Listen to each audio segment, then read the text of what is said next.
దాదాపుగా 2000 మంది అంబటి రాంబాబు గారి ఇంటిపైన దాడి చేస్తే అంబటి రాంబాబు గారు ఈరోజు బాధితుడు, విక్టిమ్ ఆయన.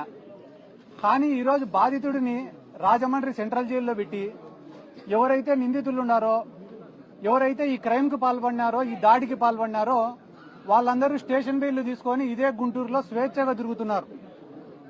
అంబటి రాంబాబు గారి పైన దాదాపుగా 36 కేసులు పెట్టినారు.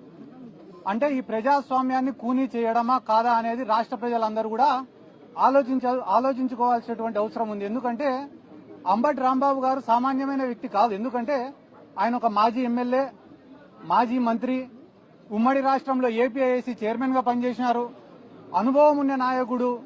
ఆయన వయసు కూడా దాదాపుగా 67 సంవత్సరాలు 70 సంవత్సరాలు ఉంది. ఒక సీనియర్ సిటిజన్ ఆయన. అటువంటి వ్యక్తి పైన ఇంత కక్ష సాధింపు ఉంటే ఇంకా ఈ రాష్ట్రంలో సామాన్యులకు భద్రత ఉందా లేదా అనేది ప్రతి ఒక్కరు కూడా ఆలోచించుకోవాల్సినటువంటి అవసరం ఉంది. ఎందుకంటే గాలిలో ఒకసారి ఎమ్మెల్యేగా గెలిచి ఆ తర్వాత 5 ఏళ్లకు ఎన్నికలకు కూడా కనపడకుండా పోయిన వాళ్ళు ఈ రాష్ట్రంలో చాలా మంది ఉన్నారు. కానీ అంబటి రాంబాబు గారు అట్లా కాదు.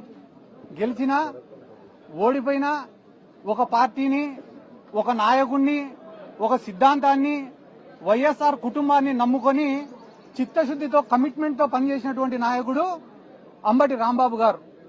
నిన్న అసెంబ్లీలో ఆయన జైల్లో ఉన్నారు. ఆయన పైన 30 కేసులు పెట్టినారు. అయినా కూడా కడుపు మంట సాలలే వీళ్ళకందరికీ. నిన్న తెలుగుదేశం పార్టీ వాళ్ళు ఫీజు రియంబర్స్మెంట్ బకాయిలు ఏమైనారా అంటే సమాధానం లేదు. ఆరోగ్యశ్రీ సేవలు ఎందుకు ఆపేసినారా అంటే సమాధానం లేదు. 99 రూపాయలకే ప్రభుత్వ భూములన్నీ కూడా ఎందుకు ఇచ్చేస్తున్నారంటే సమాధానం లేదు. హోమ్ మినిస్టర్ ఏం మాట్లాడుతుంది వీటికి సమాధానం అడిగితే తెలుసా? అంబటి రాంబాబు గారు ఇట్ అన్నారంట.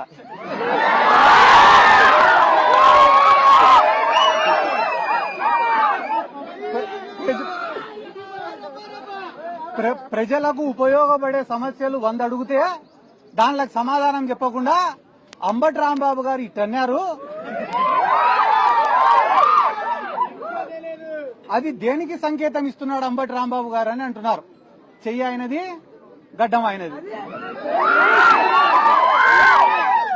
అంటే ఈ రాష్ట్రంలో తెలుగుదేశం వాళ్ళు చేసేది ఏమరా అంటే మంచి సబ్జెక్టును అంతా పక్కకు దుబ్బేసి పనికి మాలినది ఒక్కటి పట్టుకుంటారు.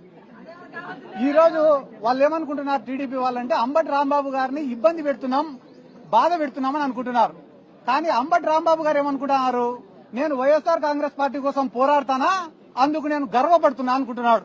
ఆయన అట్లా అనుకునే రోజులు మీరు ఆయనను బాధ పెట్టేది లేదు, ఆయనను పీకేది కూడా లేదని చెప్పి. కాబట్టి అంబటి రాంబాబు గారిని ఏదో జైలుకు పంపించినంత మాత్రాన ఈ పోరాటం ఆగిపోతుంది, ఇంకా ఎవరు మాట్లాడరు అని అనుకోవడం వాళ్ళ అవివేకం. ఎందుకంటే అంబటి రాంబాబు గారికి జైలుకు పంపించిన రోజు నుంచి ఈ రోజు వరకు వైఎస్ఆర్ కాంగ్రెస్ పార్టీ మాట్లాడడం పక్కన పెట్టండి, మా మౌనిక గారే అద్భుతంగా మాట్లాడుతున్నారు, అనర్గళంగా మాట్లాడుతున్నారు, ధైర్యంగా మాట్లాడుతున్నారు.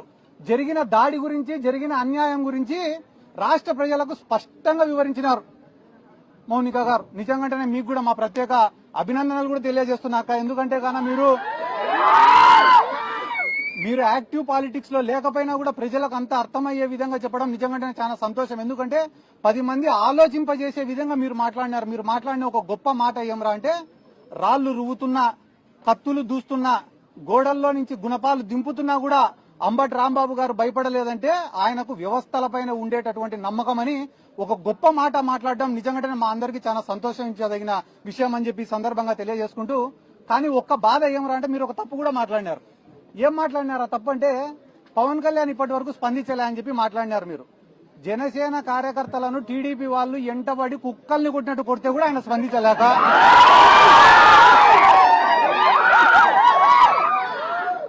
కుక్కల్ని కొట్టినట్టు ఆ వీధిలో చొక్కాలు చింపి కొడితే కూడా పవన్ కళ్యాణ్ స్పందించలే. ఇంకా అంబటి రాంబాబు గారి పైన, మన పైన దాడి జరిగితే ఆయన స్పందిస్తాడని అనుకోవడం కూడా మన తప్పైతుందని చెప్పి ఈ సందర్భంగా నేను తెలియజేసుకుంటూ, రాష్ట్ర వ్యాప్తంగా మీరు ఏడని నేనేం అబద్దం చెప్పడం లేదు. జనసేన వాళ్లకు నామినేటెడ్ పోస్టులలో అన్యాయం, కాంట్రాక్ట్ వర్కుల్లో జరిగే దాంట్లో అన్యాయం, జనసేన వాళ్లకు మర్యాద ఇచ్చే విషయంలో అన్యాయం, అన్ని విషయాలలో వాళ్ళు నెత్తి నోరు కొట్టుకుంటా అంటే కూడా ఈ పవన్ కళ్యాణ్ స్పందించుకోవడం లేదు. ఎందుకంటే ఆయనకు ముట్టాల్సింది ఆయనకు ఎందుకంటే ఆయనకు ముట్టాల్సింది ప్రతి నెల ముడతనే ఉంది కాబట్టి ఆయన ఏం స్పందించడంలే.